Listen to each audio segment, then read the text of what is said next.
eo amin'ny sehatry ny toekarena indray kosa dia zava-dehibe ny fandalovan'ny filoha lefitry ny miga na ilay antsointsika hoe agence multilatérale de garantie des investissements eto Madagasikara hoy ny faneho-kevitry ny mpahy toekarena iray Andriamatoa Ralson Roger toy izao ny faneho-kevitry mahakasika an'izay.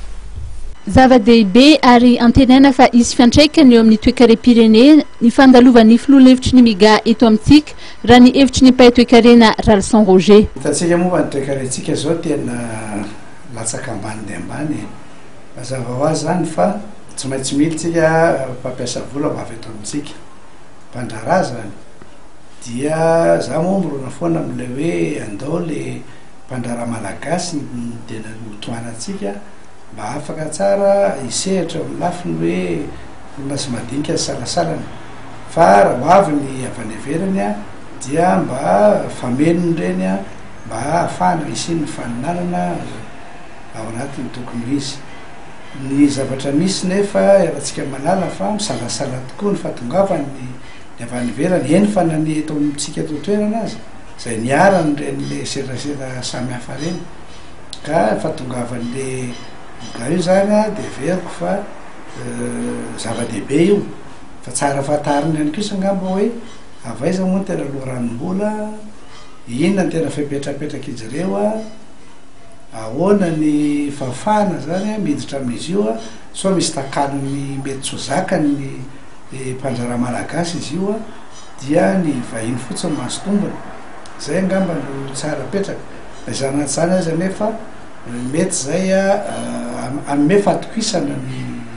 mpampiasa vola mivantana eto Madagasikara ny investisseur direct étranger. Ny herinandro lasa teo ihany koa raha tsy ahivina dia nandalo teto amintsika ny tale général levitry ny FMI izay nanambara fa tokony misy ny fiovanam-piarany mba ampitoboana ny vola miditra amin'ny kitabom-bola mpanjakana.